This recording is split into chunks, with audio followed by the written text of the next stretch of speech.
Hey guys, it's a glorious Thursday. Thank you for waking up with us. So glad to have you part of this podcast. I almost said broadcast. Part of this podcast, man. We are excited. We are so grateful for you. And we hope this information this week, we've been talking about anger, all week. And I believe it's something we all need to make sure we're not allowing ourselves to get too caught up in it, but really to trust God to give us the peace and the guidance, and direction we need. But I want to ask this question, though, is this: why are we so angry? People are driving angry. I don't know if you noticed it. I mean, it's people are running. I was driving the other day and somebody was honking a horn at somebody, and they were just driving down, Battlefield or something. It's like, why? What is going on? And so it is very important to recognize what it is that makes us angry in the first place. Anger is a secondary emotion. It is a hostile response to a perceived hurt or threat. It is dissatisfaction, irritation, a frustration, or even rage. And many times it's hard to realize what we are really angry about. So being angry may give us feelings of control or power when we feel insecure, vulnerable, or fearful about a situation or about something. Maybe we get angry at the person, like I talk about driving too slow, because sometimes the person is driving too slow in front of us. Sometimes the person is driving too fast, behind us. And it's like they did something we did not like, and we start yelling at them, getting mad at them. So we go home or we get to the job and we're angry. We're in a bad mood, thinking that the person driving that car in front of us is responsible for us being angry. Not so fast, my friend.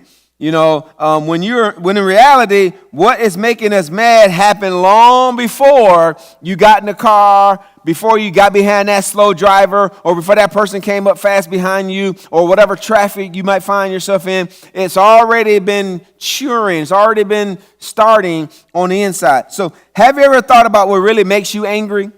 What puts you in a really bad mood every day? It may not be a bad driver, but something that is bothering you about your own life. It's about to get hot.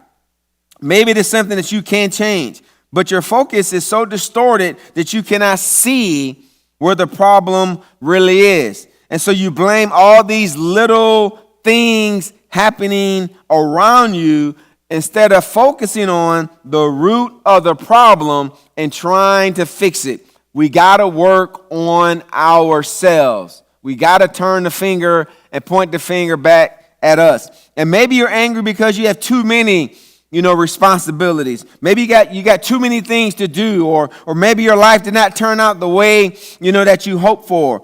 Or now you're angry, and maybe you're walking with dissatisfaction. But think about it. You can do something about it. We don't have to stay where we are. We don't have to stay stuck. We don't have to stay bound. God can set us free from it. And so it's so important to recognize that. But maybe you're angry because you did something wrong and it led to some unwanted consequences. But you must know that you can change your life with God's help. With God's wisdom, through God's word, you can change your life. You can always do something about it.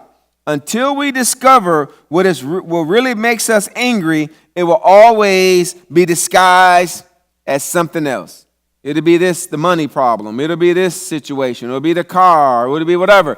But it's masking, but we got to get to the root of really what is making us angry. So think about this.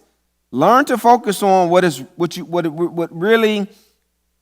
making you really angry, and then really ask the Father to help you change whatever you need to change. Ask Him to help you, ask Him that you give Him control over your thoughts and your emotions. So, have you relinquished your anger to God? Have you allowed God in? Have you invited Him into the situation? I encourage you to do that even today, to help with any kind of anger issues or any kind of issues where you feel like you don't measure up. All those things are rooted in pride and selfishness, and God is the one who can set us free. Man, hope that helped you. God bless you. See you tomorrow on the Faith for Today podcast.